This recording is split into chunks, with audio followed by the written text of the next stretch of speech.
Hey, what's going on, everybody? It's Carl here from the Devil's Milk, and today I got something really special to show you guys.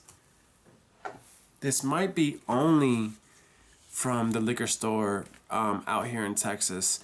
This is the Edradour Madeira Cask Matured, aged 9 years, coming in at 59.3% alcohol. This is something that's really, really rare. They only outturned 285 bottles of this. So unless you know someone that lives in Texas near a Specs, I don't think you're going to get this. This was specifically selected and made for Specs out here in Texas. This was distilled on May 16, 2006 and bottled March 10th, 2016. It's cask strength, it's no color. It's all natural coloring, and it's not chilled filtered. This stuff is a powerhouse, and I'm really happy to have it in my collection. This is a beautiful, I'll let you guys see the bottling. The color from that Madeira maturing just makes it a beautiful golden color.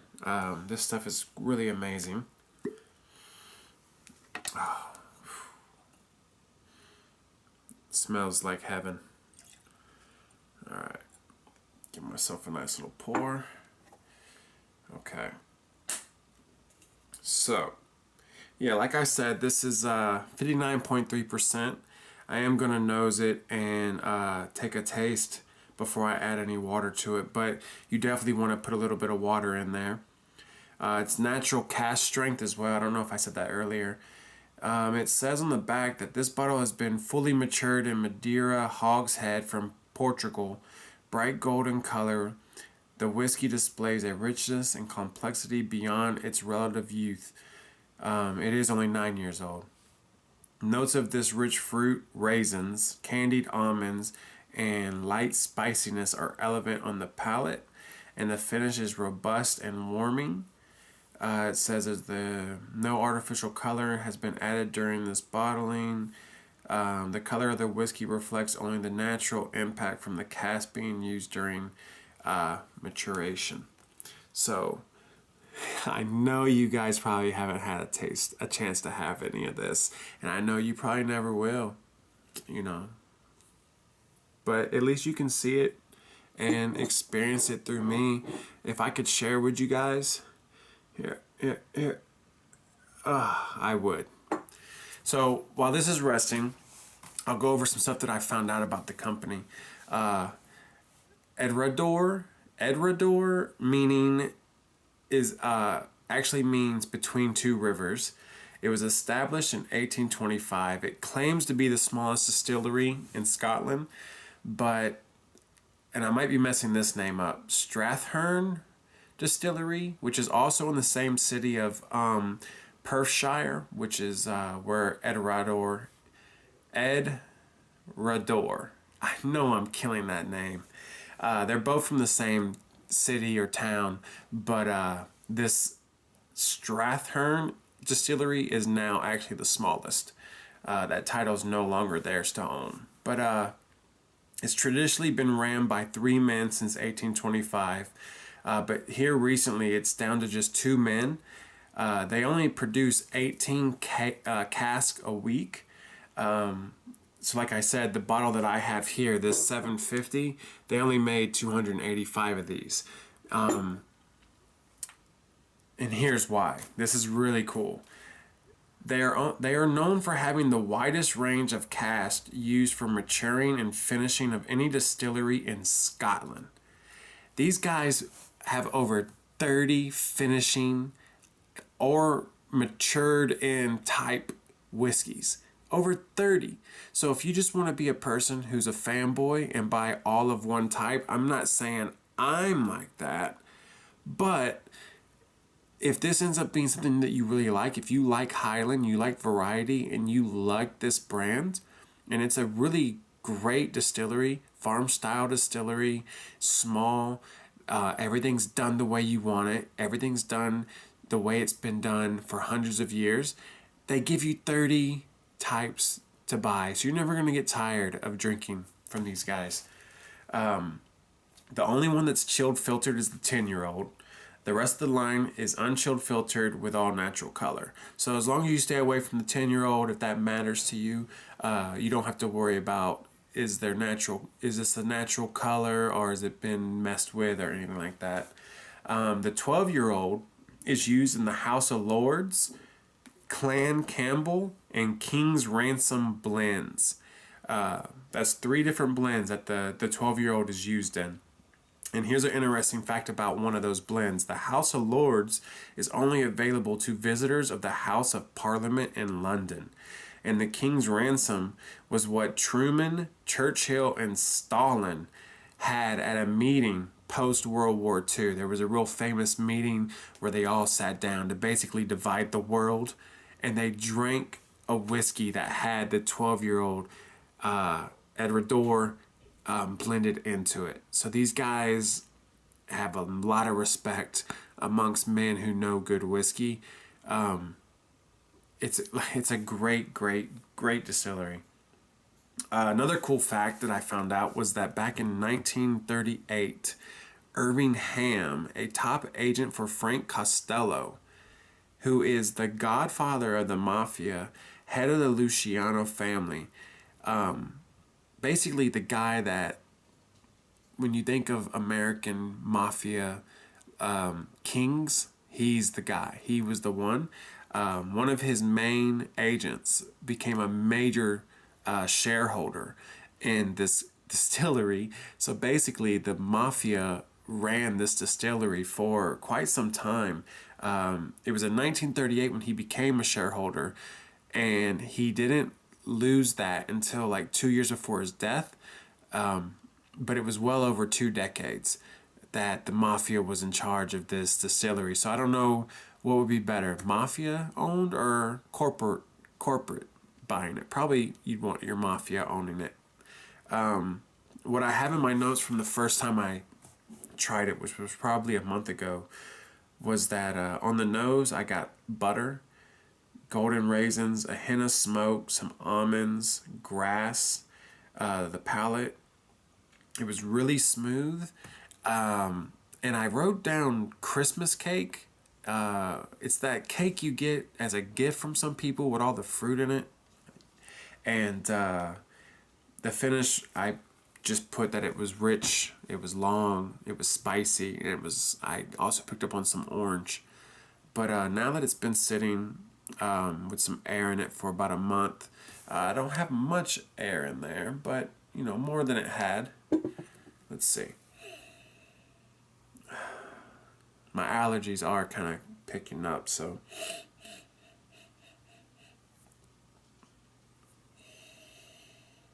I'm actually picking up on some chocolate and the almonds.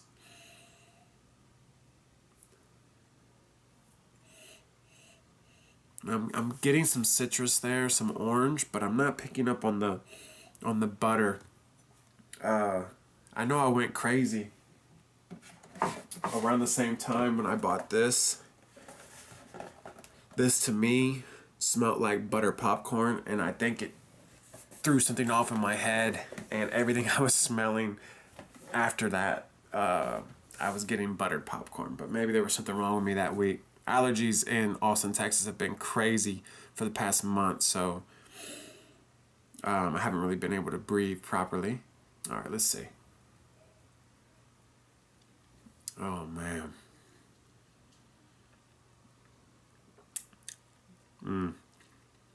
It's delicious.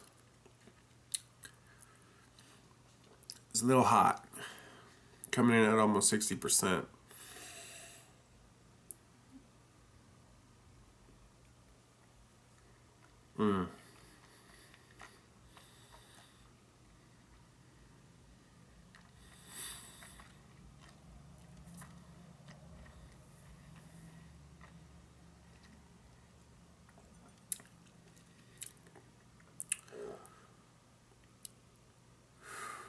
I love that first breath. Okay. So I don't know what the hell I was thinking with that Christmas fruit cake or whatever. I'm not getting that. I am getting almonds. The aftertaste of when you're eating just a handful of almonds, I'm picking that up.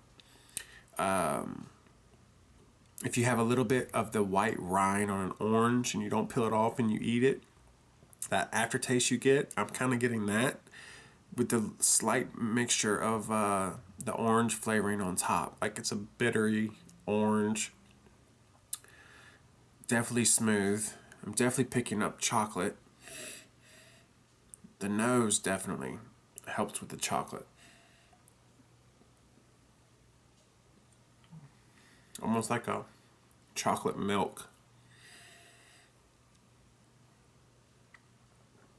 The mouthfeel is unreal, super smooth. I mean, just from those sips, I don't know if you guys can see the oil on the side of this glass, but this stuff is very rich. Okay, I'm just gonna add a little bit of water. Maybe 3 drops, 3 little teardrops, just to push that oil up to the surface and see if that changes anything as far as the... Okay, so the chocolate kind of, it's kind of gone. It's more of like a caramel.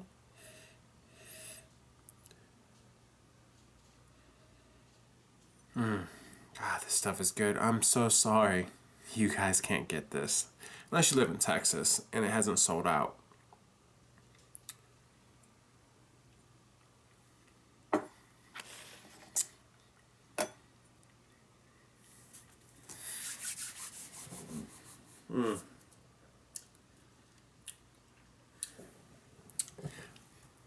The finish went from being hot to a manageable, like a manageable cinnamon kind of heat.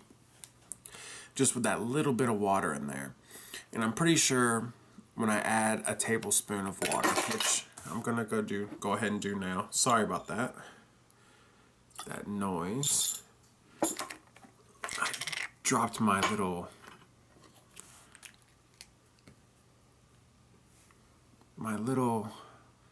I guess you want to call it, cup cap. An old couple gave that to me in Vegas when I was playing poker one night, and I've had it for a very long time. Used to be my card holder. Now it's my cup holder. Okay. Yeah, the nose, obviously is gonna calm down, adding a whole tablespoon of water. Now I'm starting to get the butter. Maybe the nose in my notes was after I had watered it down. But I'm not picking up on the smoke. I do kind of get a little bit of a grass, but mostly just butter, caramel, almonds, a little bit of orange. I mean, this is a Highland.